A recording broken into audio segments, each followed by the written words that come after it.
Okay, we're starting the broadcast today.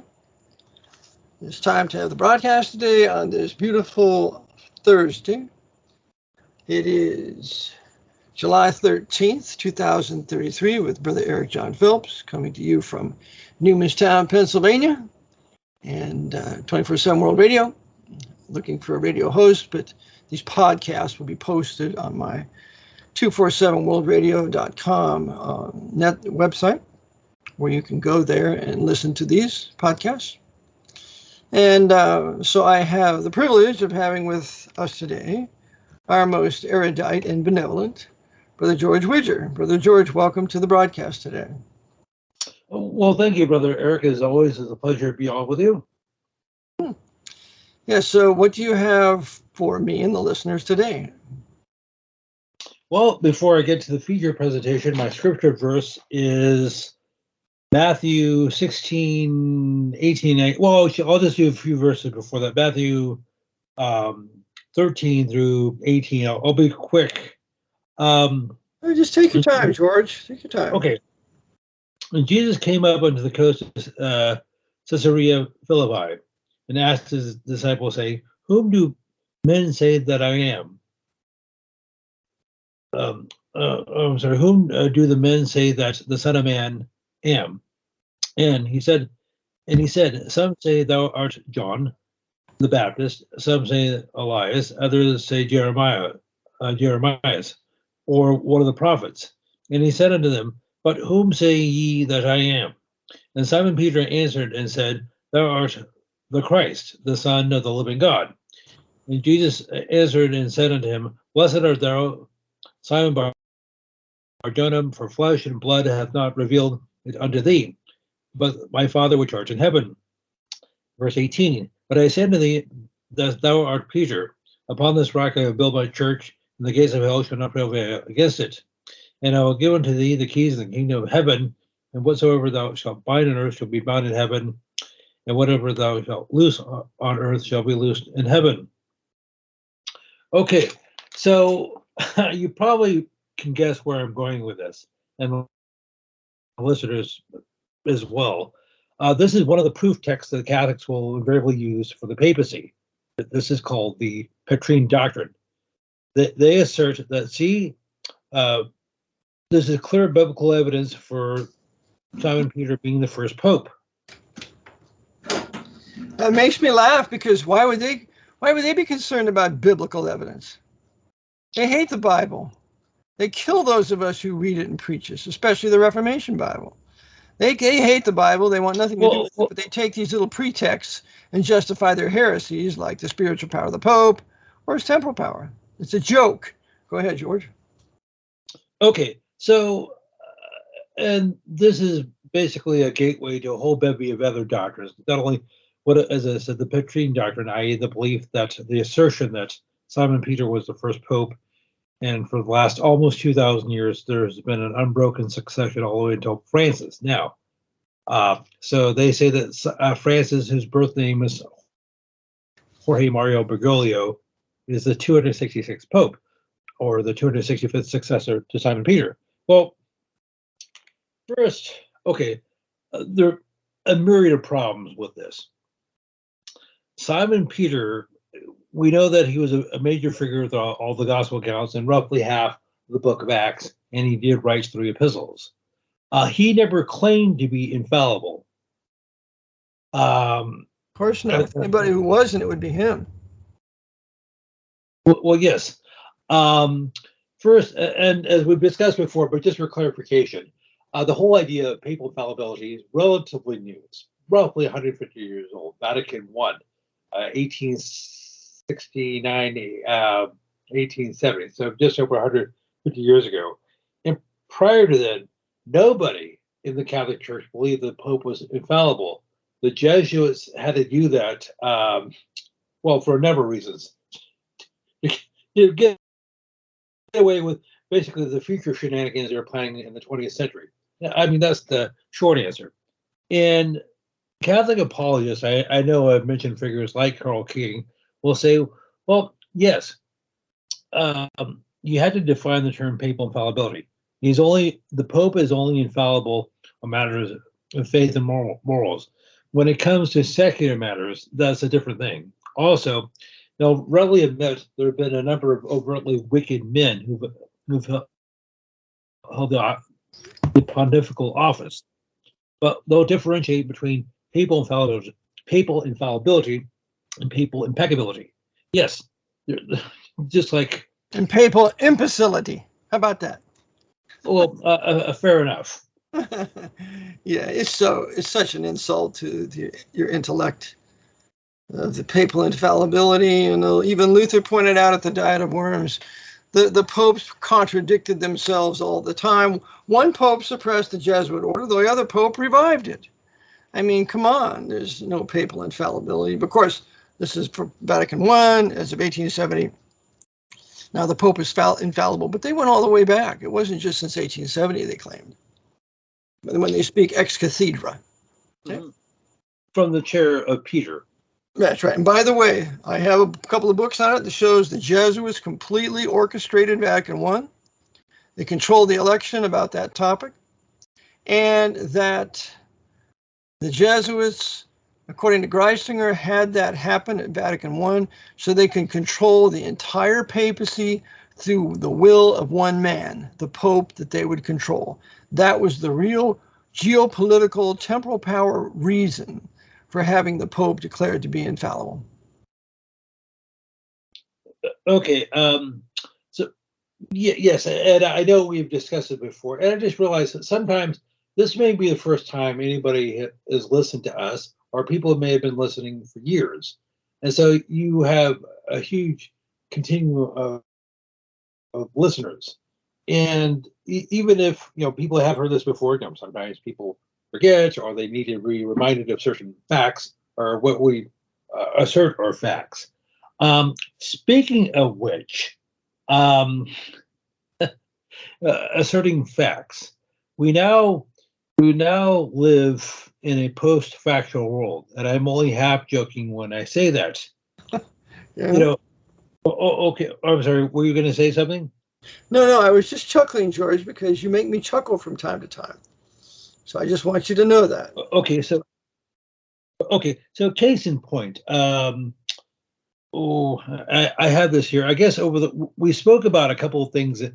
Well, actually, we only spoke about one event last Saturday. It took place in Amsterdam, which is, I believe, the capital of the Netherlands. They have a new. Well, actually, they don't have a prime minister because the current one resigned. What's his name? Mark. Yep. Rata, I believe, because too many of the Dutch are just too upset about all the stupidity that's going on in their country. Well, the stupidity is you're bringing all the blacks and the Muslims in there, and they're destroying the place and got crime everywhere, and the people are getting fed up with it, and they don't want it anymore, and so he resigned like he was a martyr. They ought to execute him for high treason. That's what ought to be done. He couldn't care less for the white Dutch people. Go ahead. Okay, but something else happened last weekend. I guess they had the Miss Netherlands contest, and Ricky Valerie Cole, or however you pronounce his name, was declared the winner. Yes. And as I mentioned a moment ago, that we now live in a post-factual world where everything is subjective. What did Nietzsche say? Friedrich Nietzsche, he said, there is no such thing as a fact, all agreed upon interpretations, or something along those lines, where first, the whole idea of having a beauty pageant is ridiculous. It's sinful, and I'm sure the Jesuits are all over that. I don't have any proof because I've never looked into it. So, but even if you are going to have this event, you should have, women participate. But now you have transgender who are participating in this, because you have this fellow, Cole or whatever his name is, said, you know what, I identify as a woman, even though biologically I'm a man. He may have undergone some surgery, had some injections, and that sort of stuff. But if you're going to use that logic or pseudo logic, you might as well say, you know what, boss, I don't see why you're firing me for being late because I identify as being punctual, or I suppose you could say, hey, officer, why are you giving me a speeding ticket? I identify as somebody who's going the limit.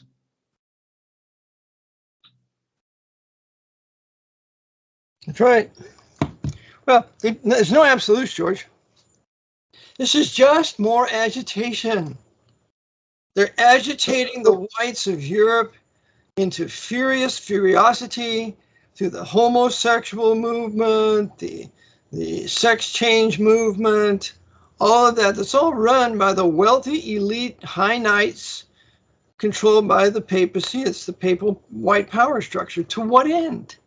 Why are they doing this? There is an end. They're not going to destroy Netherlands. They're not going to destroy France or Germany.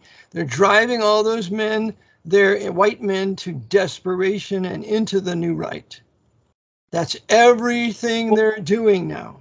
And so it shouldn't surprise us. And the book that the listeners need to read about this is called The Beast Reawakens by Martin Lee. He says that fascism, quasi-fascism is coming back in Europe and in America. It will come here to America. So I believe he's absolutely correct. That's why all the Nazis SS were evacuated out of Europe. That's why they had the Odysee file. And they took and Martin Bormann set up 750 corporations after the war so that these would be a foundation, a financial foundation for the revival of the Third Reich that would be a quasi-fascist state for North America and for Europe. So this is their game, and so this is it's another chapter in seeking to push us all there into the new right, led by a leader who's loyal to a right-wing pope, a fundamentalist, a traditionalist, a ultramontane kind of pope, and so that's their end game. Go ahead, George.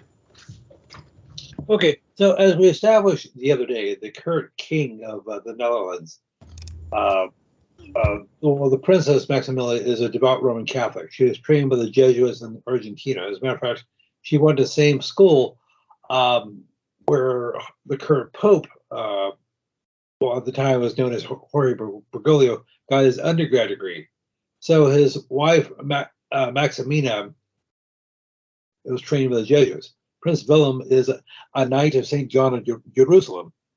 So, and if I just make a general comment, not to pick on people who may struggle with sin or may have been abused or neglected. I don't mean to rationalize their behavior or their current sin, but the Jesuits, the Vatican, the people who run this world, the cabal, they want to advocate the most destructive policies possible.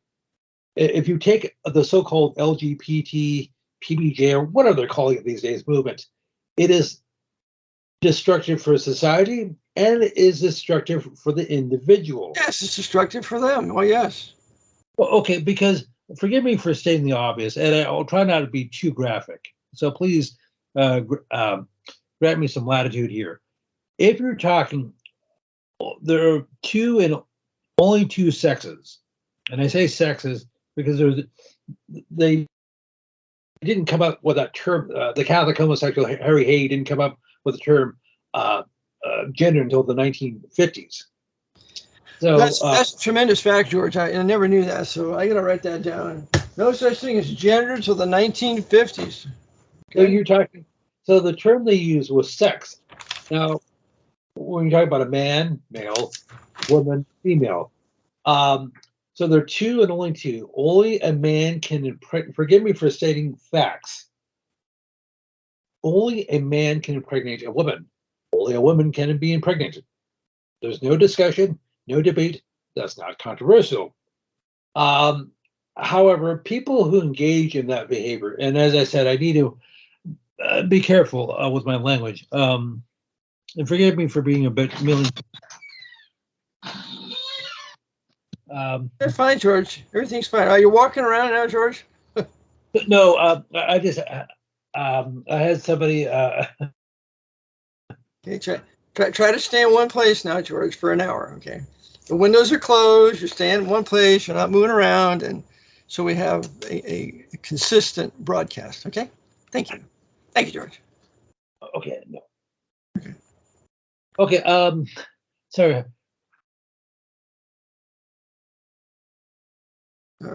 Are you with me, George? Everything good? Yes, I actually had a visitor who's leaving just in just a quick moment. Okay.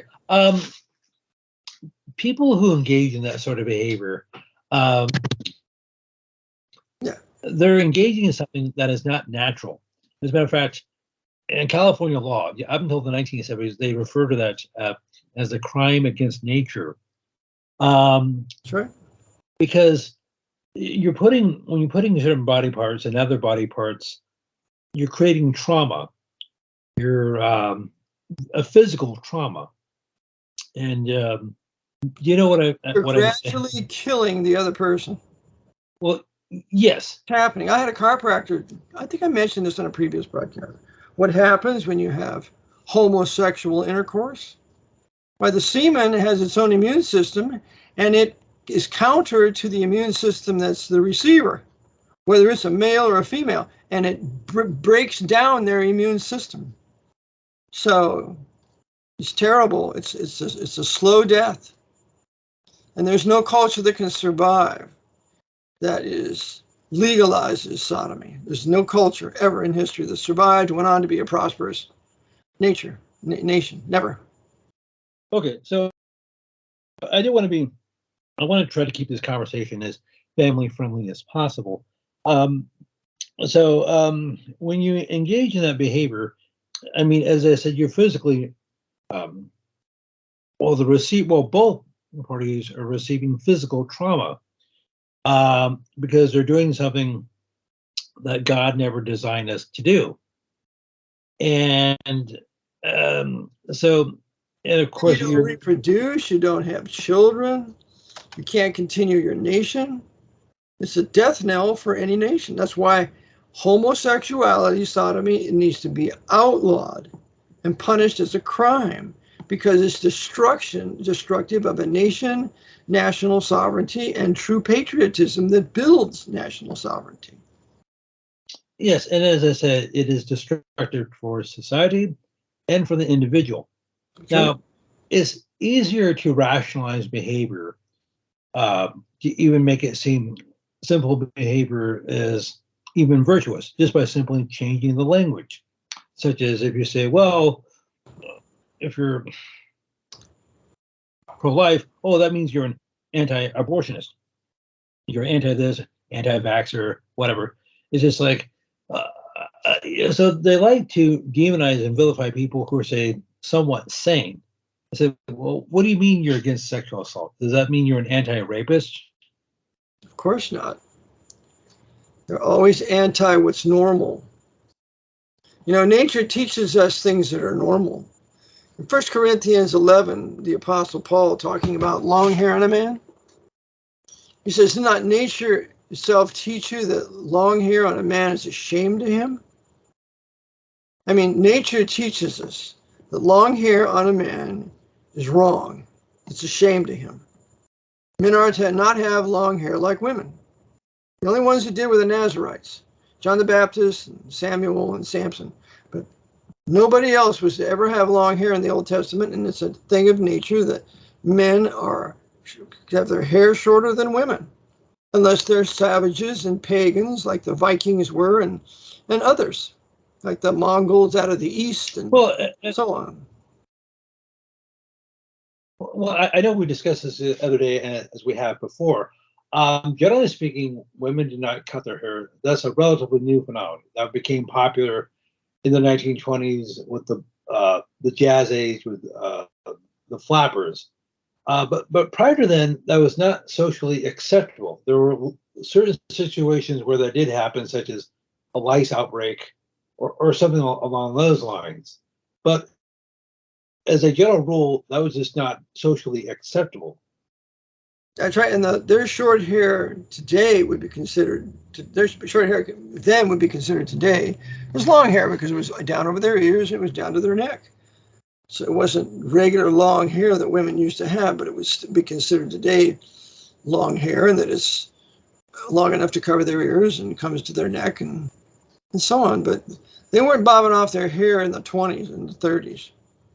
That's more recent, like with the 60s and the hippie movement and anything goes, and women will shave their head like a butch.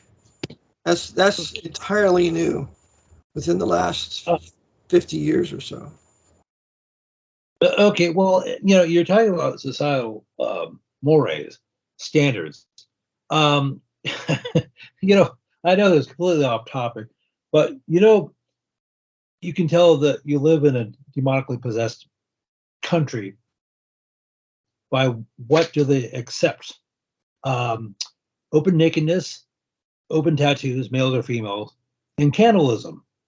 No, I know those may sound like disparate traditions, but if you look at, say, Pacific Islanders, in Tahiti, those were common practices for centuries. Yes. As a matter of fact, wearing clothing was considered abnormal until the Protestant, evangelists came there. Yes. By the way, I don't. Go ahead. I'm sorry. You're saying?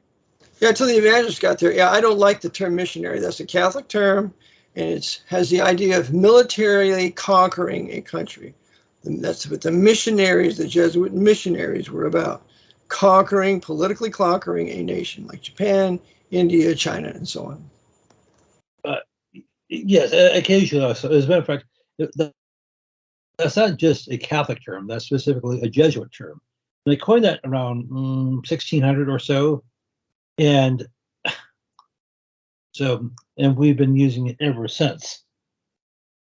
That's right. Now, you know how we were talking earlier about this winner of the Miss Netherlands contest, even though technically speaking she's not qualified. Well, this has been part of social engineering that's been going on for decades, largely through music, but through other forms of popular culture like films and TV shows.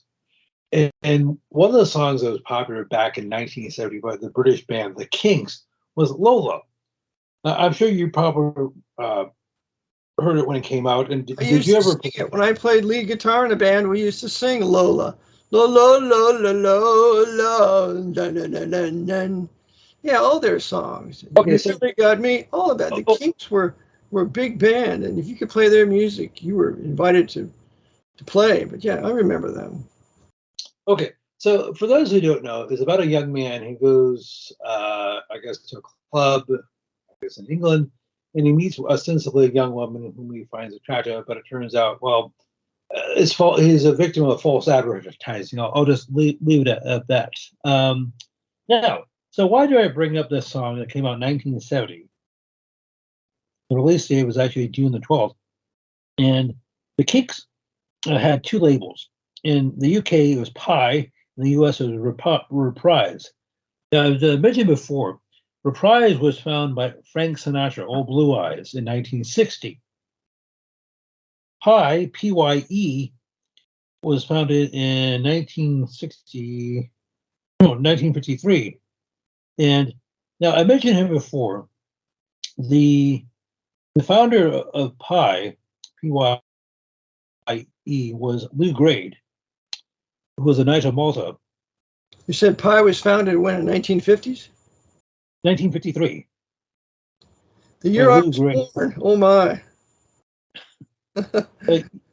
Pi, that was the record label founded in 1953 by a Knight of Malta? Yes, Lou Grade. Lou Gray? Lou Grade. Yes, he was a knight in St. John in Jerusalem. That's G-R-A-D-E, George? Yes. Now, his birth name was Lou Winogradsky. So he was a Polish Jew who grew up in England. He lived from 1906. Up in England, he was Roman Catholic, and they brought him in the Knights of Malta. Right? That's correct. So, yes.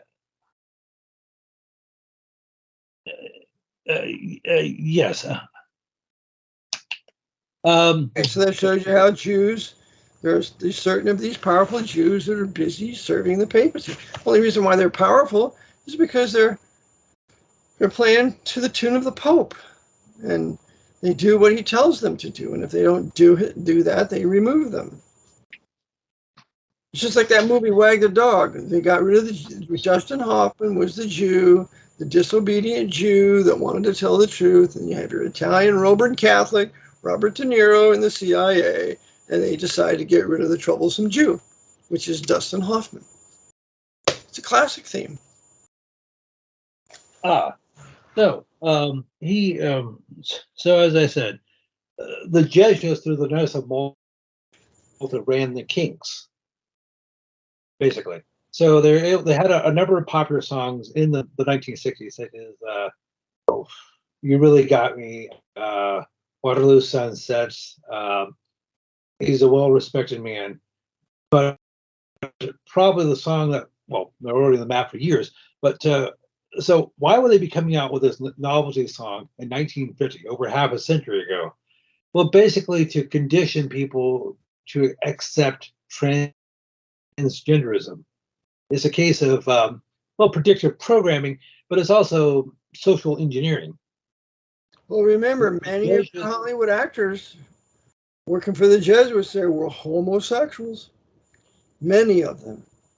So they introduced rampant sodomy through Hollywood, a little bit at a time, then more, then more, then more. Rudolph Valentino was a homosexual. And so a lot of these silent film actors were sodomites, and as well as prostitutes. So, but bringing all this sodomy in and sexual sin, putting it into the American home through the TV, brings down the national judgment of God on a people for their immorality. Because the Lord has a standard for the morality of a people, and if they depart from that, to the extent that they depart from that is to the extent that he punishes that nation. And it will never be wealthy. There's no such thing as a wealthy nation that's given over to sodomy. No way. Nothing in history. So that's another reason why they're doing it here. Go ahead. Okay. Also, I mean, there are a myriad of other reasons. It helps facilitate the new right in the U.S. and other countries, Canada, Western Europe. But also, what it does is it divides, it distracts, saying like, is your business, what's the term? I don't care for this, woke. It's just like, well, yes, we support a LGBT, PDQ pride, or we don't. Our business does, but ours doesn't. And it's just like kneeling for the national anthem. I know that was a big deal something like 5 or 6 years ago, or not kneeling or not kneeling, or standing or not standing for the national anthem, or putting your hand over your hand, putting your hand over your heart, or not doing that. It's just simply a divisive technique. Is an ceaseless agitation. Yes, it's just another agitation. It's like the majority savage blacks they're going to take a knee at the baseball game and at the football game, and all the whites are going to be intimidated to do it because if they don't, they're prejudiced and they're for police brutality. It's just more agitation to drive white men to rage and into the new right. Every single thing that happens is to that end. Okay, and I know we've discussed it several times before, and I'll be as quick as possible. Regarding something that's been popular in recent years, particularly in the United States, is to rename everything, rename sports clubs, to remove statues, to rename forts, bases, streets. When is it going to end?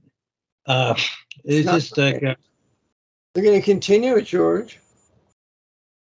You're going to have Martin Luther King Street in every country. The wonderful God communist black savage white woman chasing Martin Luther King. They made a hero out of him, a martyr out of him. They're going to put a street after him in every country and have colleges and high schools like they did in Richmond, California. They changed the name from Kennedy High to Martin Luther King High. I mean, they're just glorifying these sinners to further drive the white people to desperation and or miscegenation, especially the white women. But it's a plan that's unfolding, but it's going to the new right.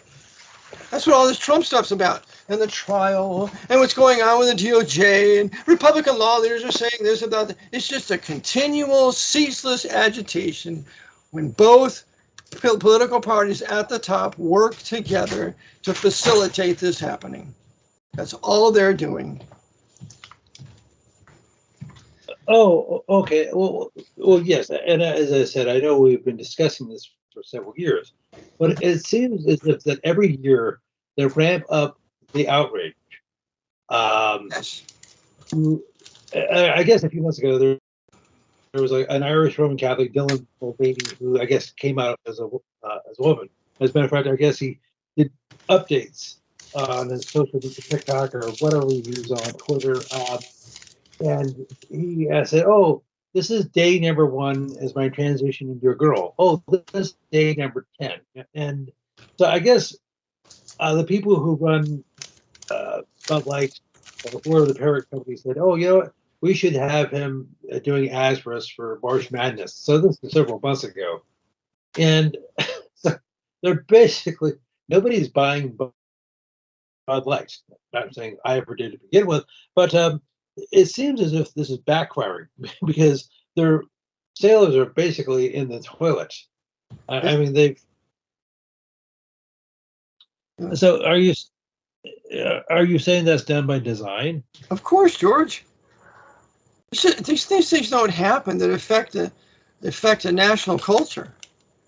There's no such thing as a grassroots movement unless the Bible is being preached and people are repenting and getting right with God and starting to do the right thing wherever they are in their life. Grassroots movement don't happen, or there might be a movement every now and then, but it dies. The movements are all orchestrated by the CIA, military intelligence, their assets, and they guide it along to where they want to go. Well, you know, we were talking a moment ago about popular culture, such as bands like the Kinks. Well, and I mentioned specifically their 1970 song "Lolo," and how it basically was the first time, I believe, in popular music or Western popular music, it actually acknowledged transgenderism, or actually promulgated that. Well, you know, the Jesuits have been using popular culture for centuries, you know, whatever medium was available, the stage, film, music, whatever. And sometimes they'll do things to talk about what they're doing right now, what they're going to do in the future, and what they've done in the past. And I'm basically, I'm paraphrasing something you said and others have said. There's a movie that came out in 1963 called with John Wayne called McClintock. It came out early in that, like the late 50s, but it takes place around the late 1860s, just after the war between the states. And George Washington McClintock is a rancher, I guess, in the Wyoming territory. And one of the scenes in the movie at the beginning is where he's encouraging the local American Indians to go to Fort Laramie to sign a peace treaty. This is 1868. And much to my chagrin, I was a Duke fan, a John Wayne fan growing up. Yeah. So was I. Yes, I really. He was a real macho man. He was a real red-blooded American, Roman Catholic, serving the Pope, advocating all the false history. The South was wrong. The Indians need to be on reservations. That's good for them. Everything. Yep. Okay, well, so I apologize for background noise. I have a family member who needs to grab something. Hi. Hi. How are you, dear? Good, how are you? Okay, so anyhow, I do apologize. Okay, thank you. That's fine. Okay, sorry about that. So the movie starts out. It takes place at Fort Laramie, Wyoming, in April of that year, April the 29th, if I'm not mistaken. And I saw that, didn't think much of it. And he was talking to some American Indian chief and said, "Hey, Chief so and so, it would be a good idea if you came to this port and signed this treaty because life will be better for you." I saw that years ago, didn't think anything of it. I said, "Wait a second, did that really happen?" The Jesuits were already using their Yankee Union Army and their radical red Republicans, excuse me, So to wage war on the Indian nations. They started in 1865. So for 3 years, they've been waging war on them. So now we're going to have a treaty in 1868. Okay, so as I said to you before, I have a degree in history from a state university here in California, which means I know nothing about history. So I decided to go look into this and say, "Hey, did this really happen?" Well, sure enough, it did. And one of the architects of it was Pierre de Schmidt. I know you've mentioned him before in Vatican Assassins, and you brought him up on the air. And Well, who was Pierre de Schmidt? Who was he, George? well, all right. Well, there's two different versions of his name. There's the French Pierre Jean de Schmidt, or he's also known as Peter Jan de Schmidt. But so that, forgive me for being pedantic again. So that means Peter John de Schmidt. He lived from the 30th of January, 1801 to May the 23rd, 1873. So he was 32 years old. He was born in Flanders, but is now Belgium. And that's a long, convoluted history. It would take hours to try to explain how that actually but de Schmidt came over here. De Schmidt came over here because the Jesuits were suppressed in Switzerland. So he left and he came here. And that's how he got here. Yeah. So he basically established himself, I guess, at a church just north of St. Louis, Missouri. And for decades, he spent basically in the Western North America, in the United States and parts of Canada. And he, as I said, he was one of the architects of the Treaty of Fort Laramie. Now, you and I were talking. He was called Black Robe. They called him Black Robe. That was his nickname. Yes. And he aligned the chiefs in the West together to set them up to be betrayed by the Yankee Union Radical Red Republican government that was controlled by the Jesuits and their agents like Horace Greeley and a whole bunch of other ones.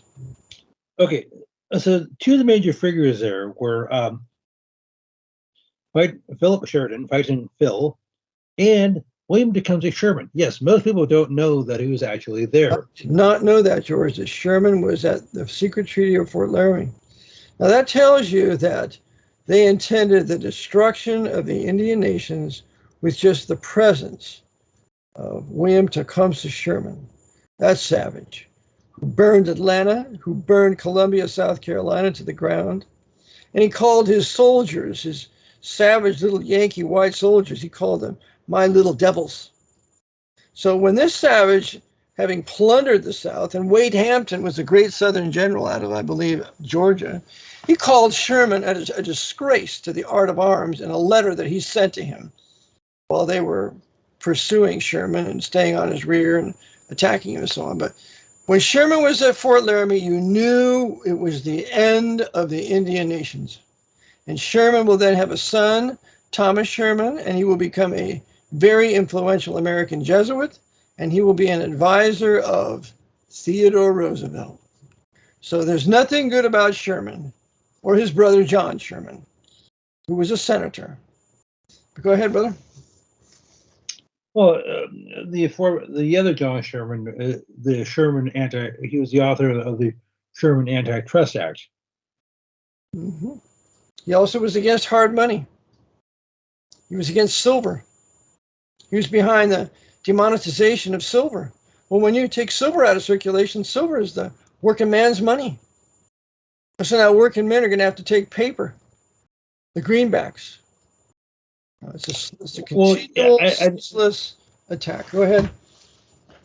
Okay, I realize this is yet another trivial point. Another trivial point, but during the final phase of the Second 30 Years' War, aka World War II,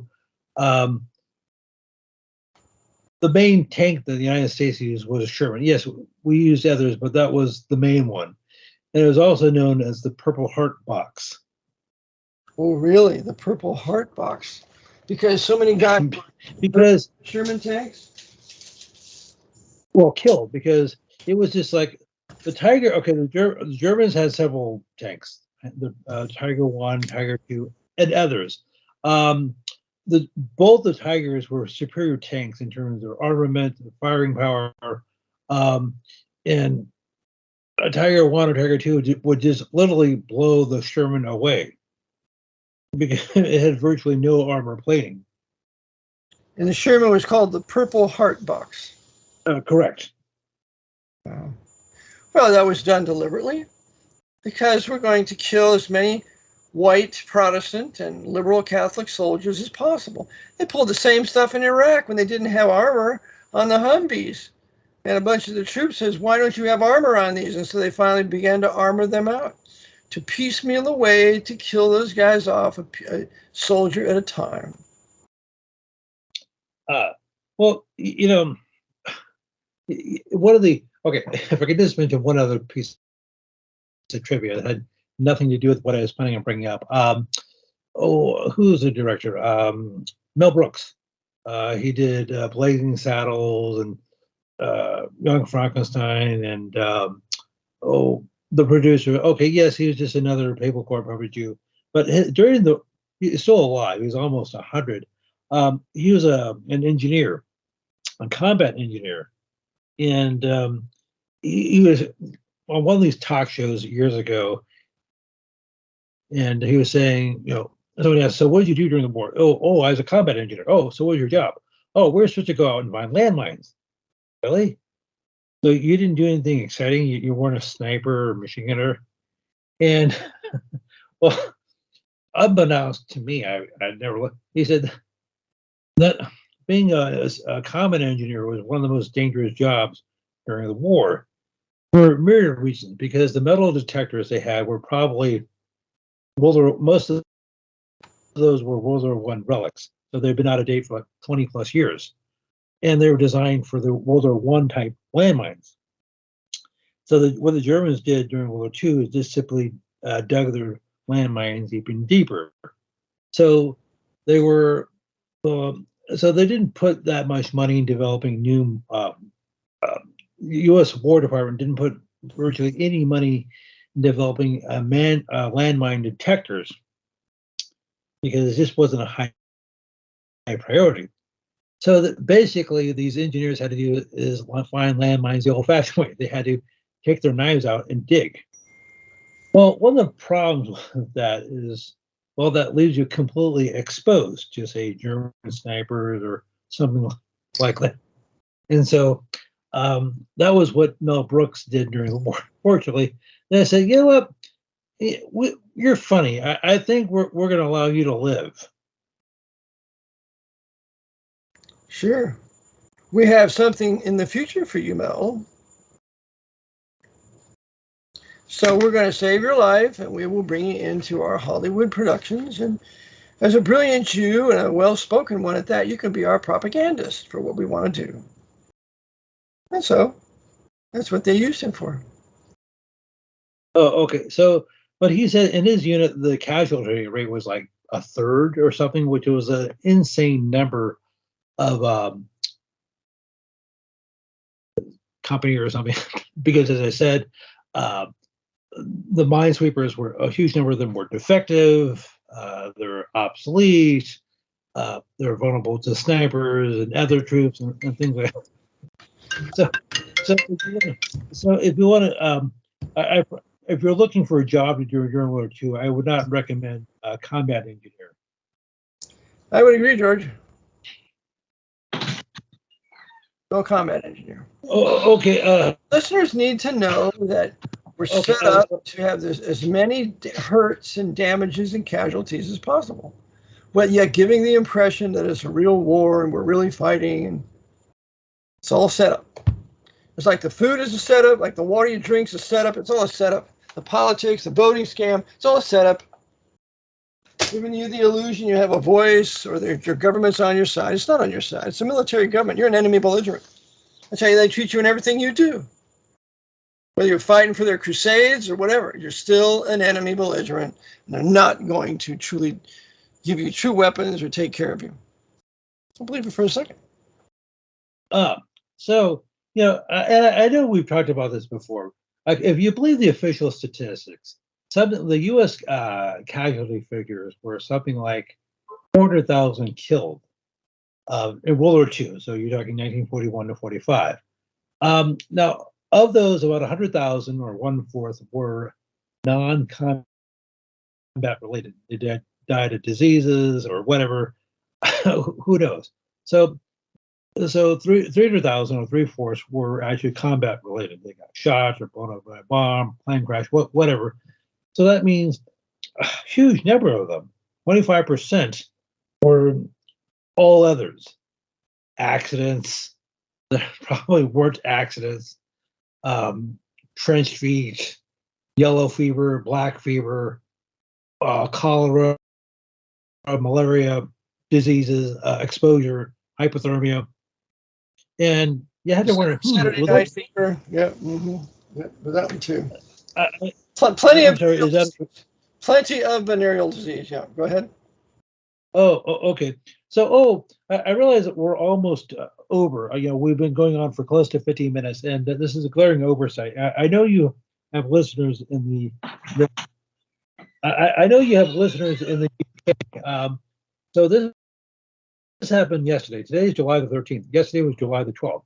So yesterday it was, I guess, the 333rd anniversary of the Battle of the Boyne. So that took place in 1690. That's my. Well, thank you.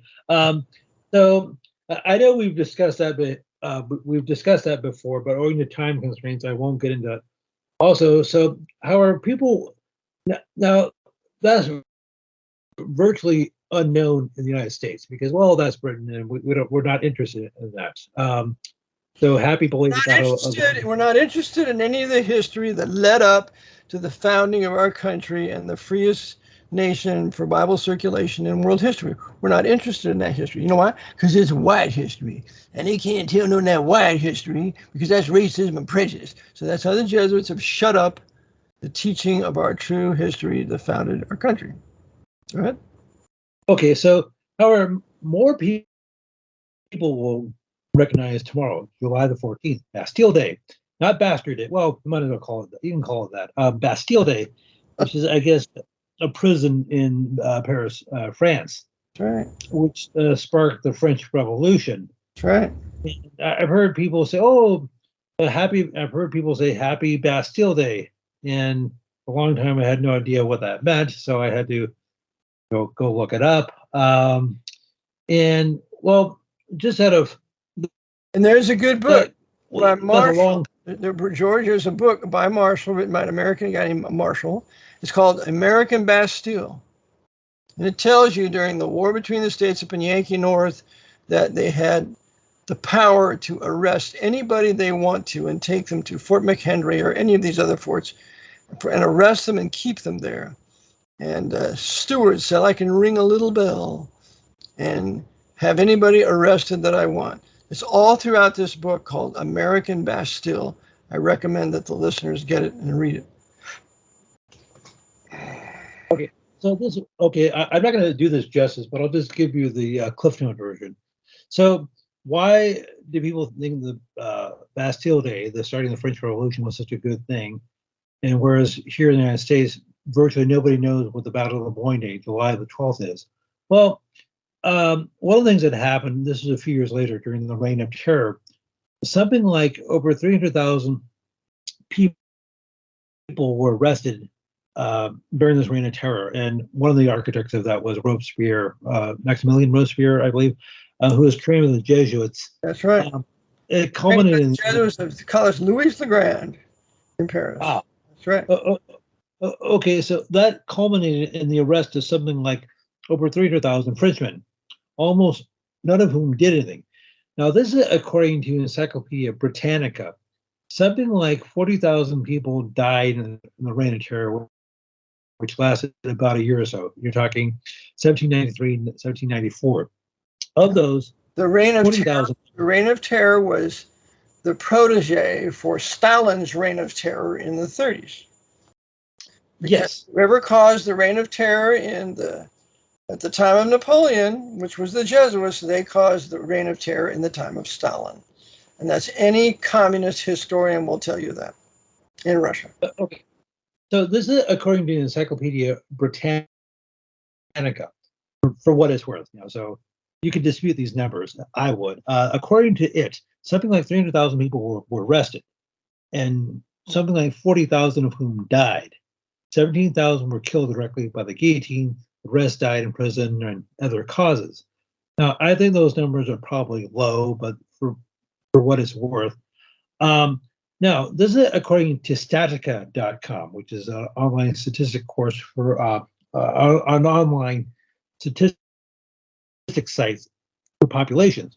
According to it, in 1790, the population of France was about 28 million people.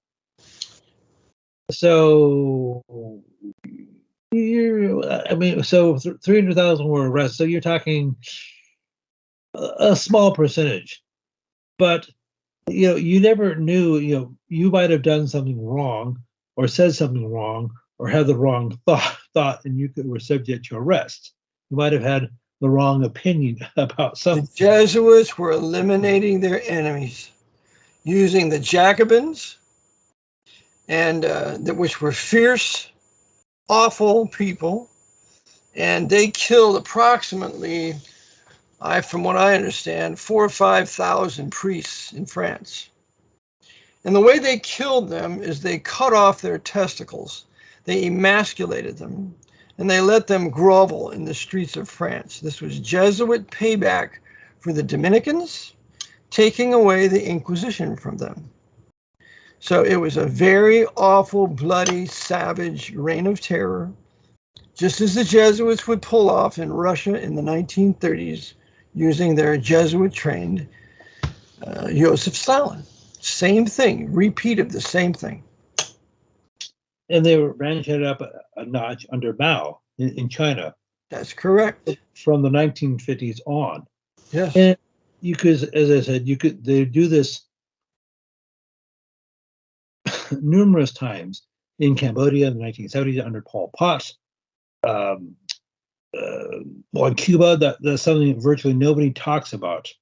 And what were the Jesuits doing in those countries? Because without the military-industrial complex at a District of Columbia run by the Jesuits, all of that would never have happened. So what are they doing during the Cold War, quote unquote? They're destroying the nationalists of Europe and of the Far East by pitting them against each other and destroying nationalism. That's why the Hungarians were betrayed in 1956 by the CIA. That's why the Poles were betrayed. That's why East Germans were betrayed. They were all incited to rise up against the Stalin occupation. They were all betrayed. So they're destroying the real manhood of Europe in rising up against the communist dictatorships because they were never backed. So it's destroying the manhood of all these nations, which destroys nationalism, which makes them easier to bring into a new world order of nations that are submitted and subjected to the Pope. It's the realization of the movie Time Machine, when all those white people were just absolute zombies and perfect slaves, and they were being cannibalized. They were being eaten by the savage Morlocks, and the Morlocks were dark-skinned, and the whites were being consumed by the dark-skins. All of that set out in the Jesuit Order's Fabian Socialist, the Time Machine, written by that Fabian socialist, H.G. Wells. Yes. Mm-hmm. So they tell us what they're going to do. They did it all throughout the 20th century, and now it's finish-off time here in America and Canada, because they feel that the white manhood has been destroyed, and there's no one to truly resist us. And so I believe now they're moving in for the kill to drive what remaining manhood there is into the new right so they can be the greatest inquisitors and savage murderers in the history of the Western Hemisphere. Well, you're talking about the various reigns of terror. You're talking 1790s France, 1920s and 30s Russia, 1950s, 60s, 70s China, and various other places. Well, they've had softer reign of terror in other places and basically have been disappeared. You could say what happened 3 years ago was a reign of terror of sorts. It was definitely a medical inquisition. Definitely. Because you were told in the United States and, well, just about any other country that, well, the government can decide what business is essential and non-essential. And it was completely arbitrary and capricious. It had zero basis in law and even less basis in science. It's just like say, well, even though you run your own business, you're at a barber shop, whatever, well, people don't need to get their hair cut. You're not essential. You don't need to go to the gym. You're non-essential. Yeah. Yeah, and people just obeyed all that stuff. Instead of saying, no, I'm not going to do it. And then the mindless cops can come in and arrest you because the government said you can't do this. And then you just have to stand up to them and ultimately win. Well, yes. And so there's, you're talking about the time machine, how the white people basically have been turned into brainless zombies. Brainless, gutless zombies who don't know how to fight, don't protect their women, and the Morlocks get to eat them. They get to have them, which are the savage blacks. That's what we have in every major white Western civilization country right now. Savage blacks running rampant, robbing, raping, murdering, stealing in all the historic white Protestant nations. Oh, okay. So, generally speaking, when I make an assertion, I try to provide the receipts. But sometimes, can I just make a commentary about something? Sure. Okay. Since when did I ever ask? Well, yes, just make sure you ask, George. Okay. Well, go ahead. Sure. I've been so okay. Something we've heard for decades, definitely years in the United States, is that one of the problems we have is we have institutionalized and systemic racism, white supremacy. Yeah, on the part of the blacks. On the part of the blacks, that's the institutionalized racism in this country. Okay, they hate us more than you can dream, and okay. Once you've been a victim of their criminal activity and their beliefs and what they believe, then you'll understand it. But if you're just sitting in some white community with a pen as this professor, you know nothing about the situation. Okay, so I said, well, what is? I mean, do they have this attitude in other countries, such as in Europe, specifically, say Germany or Sweden or Denmark or places like that? And lo and behold, yes. And almost, I went into about a week or so. I went into a couple different websites that are in English, fortunately, and they said, "How can we in Germans do more to fight systemic racism and white supremacy?" And there's but here's how you do it: you put an end to the black supremacy and the black racism, and you put an end to the government that favors it. That's how you do it. We can't do that. Yes. So, forgive me. I know I brought this up before. Forgive me for saying the obvious, but I know sometimes I'm a little bit slow on the uptake. But there's a reason why they call countries like Sweden and Norway and Denmark, and so forth, because, well, you have people, Swedes living in Sweden, for example, who speak Swedish. They're ethnically Swede. They have their own history. They have their own language. They have their own culture. They have their own landmass. Is that a sin because they're white? That's what the Jesuits and their agents would tell you that. But see, they couldn't care less about the black man. They just want to use him and the Arab Muslim. They just want to use them to drive us white men into the new right. And you will never see more of a killing machine until the white new right comes to power, because they will be motivated by rage and vengeance. Okay, I know I brought this up before, and I know specifically I mentioned Sweden. Now, Sweden has a population of about 10 million people. 800,000, or about 8%, are non-ethnic Swedes. They're mostly from Africa and the Middle East, and almost all of whom of these non-Swedes are some form of Muslim. For what it's worth, if you look in the year I brought up the year 1974. In that year, 53 years ago, there were probably less than 100 non-ethnic Swedes in Sweden. It was about almost 100%. The way it ought to be. The way it ought to be. Yeah. Okay. So this is a relatively new phenomenon. This has only happened in the last few decades. And this is going on in several other countries. Norway, Denmark, the Netherlands, Germany. Other historic white Protestant nations. That's the telltale sign. Doing it for the destruction of the Reformation, to bring them, all those nations, back to the temporal power of the Pope, so we can have a absolutist military dictatorship. Okay, so something you've mentioned before, Johannesburg, South Africa, is the rape capital of the world. Well, Gothenburg, Sweden, which is like the third or fourth most popular city in Sweden, is the rape capital of Europe. And forgive me for saying the opposite. It's not Swedes who are raping these women. I'll just leave it at that. I'll just leave it at that. It's the black savages and the black Muslim savages. That's what they, like I said before, and I know we've said it many times before, but that's their ultimate demonstration of their attempted supremacy over white men, to dominate their white women. And the white women, instead of resisting it with a knife or whatever, go along with it. And that's their sin. They should they should be enraged and say, we got to put an end to this right now. But they're not. Okay, so I'm sure the Jesuits in the Vatican planned this out decades ago. They said, hey, you see all these beautiful cities in Europe, Copenhagen, Stockholm, Amsterdam. What can we do to destroy those without bombs? Well, I know. They did a good job during World War II, because those cities were targeted by the Pope's SS.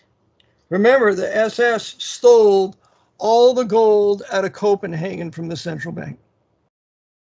And so that was just another one of their destroying machines, destroying the Western civilization and the Reformation. George, we got to go. It's over an hour here, and I'm enjoying you as I always do. I trust the listeners had a good time. So why don't you give your contact information, then we got to go. Okay, could I mention one more point before I share my contact information? I will give you a dispensation, okay? Go ahead, George. Okay, this has been in my hopper for a while, so I just want to get this out. But two things. One of your listeners asked me to talk about the release of Leslie Van Houten. She was one of the Manson girls who was involved with that whole PSYOP back in 1969. And I say a PSYOP because I'm not exactly sure what happened. You know what I'm talking about? Mm-hmm. Okay. I'm not going to talk about that right now, owing to time constraints, but I'm sure you have. Why don't we hold it for our next broadcast, and we'll start with the Manson family. Okay. Also, but something I do want to mention is there's an actress named Melissa Joan Hart. She was born April 18th, 1976. She was popular, I guess, back in the 1990s and beyond with several shows on Nickelodeon and later on ABC, American Broadcast Corporation. But one of the shows she did was Sabrina the Teenage Witch. And I guess I'll have to elaborate on that next time we're on. Right. But I'm sorry? Right. Why don't we do that next time we're on, George? And I'm sure the listeners want to continue to hear your expose of Jesuit Hollywood and all their actors and what their intent was, and ultimately to destroy the Reformation with their counter-Reformation design. So, George, why don't you go ahead and give us the contact information, then we got to go, okay? Okay, so if people have any questions, comments, or concerns, critiques, please send me an email at georgewidger1969@gmail.com, GeorWdger 1969@gmail.com. If you'd like to send me an article, if you'd like me to go over a topic or go over a topic again, please do so. Also, let me know where you're writing from, particularly outside of the United States. Well, it doesn't matter where you're from, but especially if you're from outside the United States. And I guess we'll do this soon, brother. Sounds good. When looks good for you? So when looks good for you next? I'm not sure. Probably next Monday. I have some errands I have to run, and tomorrow, and maybe we could do it Saturday, but for sure Monday. Let's go ahead for Monday and do it, George. Okay. Okay. Well, God bless, brother. All right. Lord bless. Good to have you on. Brother Eric John Phillips, thank you for tuning in today. I have a book, Vatican Assassins, Wounded in the House of My Friends. Please go to my website, vaticanassassins.org, and 24/7worldradio.com.